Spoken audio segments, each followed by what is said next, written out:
My name is Dan Wertel, otherwise known as DJ Timeline from Vancouver.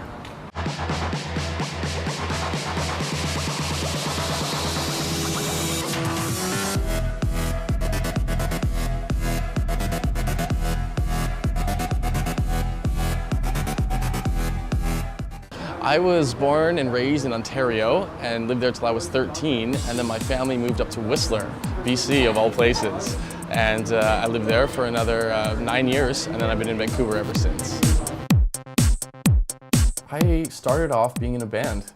I used to play guitar and a bit of keyboard, and that was about 16 years ago. During that time, of course, dance music started coming up in Vancouver, and I started going to raves. And I don't know, there's just something about them and the artists and the music that was happening then. This is sort of like mid-90s. That I instantly gravitated towards. Like, I have to be a part of this. And so I picked up a turntable and picked up my first piece of vinyl and just started mixing.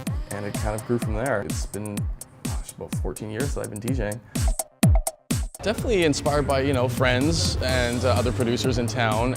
I think the surroundings, of course, there's a very positive, kind of uplifting vibe that you get from Vancouver. Vancouver is very bright and kind of happy, and I think that affects my music style for sure. Yeah, welcome. This is my home studio. Having a studio in home makes a lot of sense for me. You don't always know when inspiration's going to hit, so being able to wake up and just run into the studio and get your ideas out quickly is important to me. I definitely start around a bass line or melody.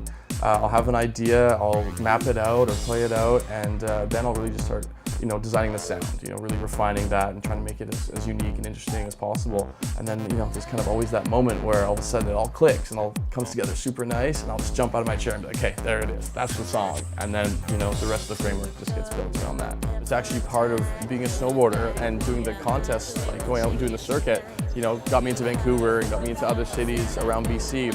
I was totally exposed to a new world, essentially. Successful DJ is 100% based around the music they produce. There's no real big DJ today who can get away with just being talented technically on turntables. If you can write the good music, the technical aspect of DJing can come quite easily. We're known for our sushi, of course, and there's so many good places here, but there's one kind of somewhat of a hidden gem or underexposed place, and it's called Bistro Sakana, and it's just absolutely my favorite. I'd say other than that, Hawksworth is a staple. It's known as being one of the best, and there's a reason for it. My favorite show I've played? It's hard to pick because I've played a lot, but two of them definitely jump out. I got to open up for Eric Prydz last year. It was really, really exciting to get to play for him. The second one, for sure, as a headlining gig, was our 1-year anniversary of Celebrities Playhouse, which is my residency every Saturday. And, just the fan base that we built around that night is incredible. We did extra production that night. We even had a CO2 gun, which was a lot of fun.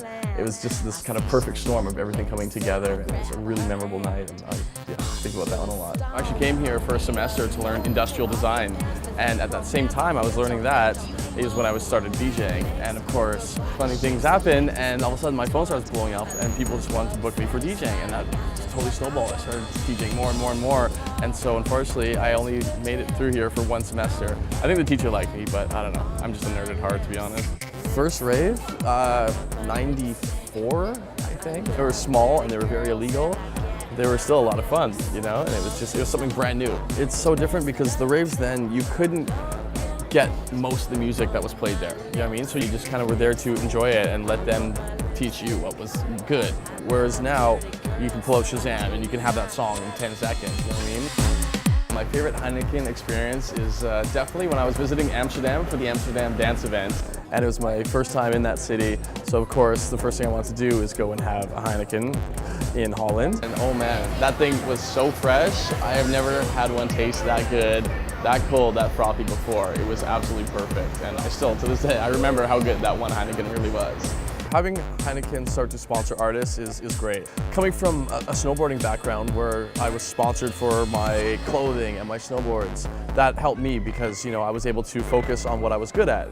And Heineken's doing the same thing with their DJ and producer sponsorships. You know, it allows me to be creative and be my artist side, and they're going to help back me and do some of the things that maybe I don't have access to. You know, they're going to help with visuals, they're going to help with marketing, they're going to help with promotional products, and that's just it's really great to see. And again, it's just part of what Heineken does to help push an industry that they believe in. Yeah, it's gonna be very interesting to see where it goes. You know, where is it going to be in 20, 30 years?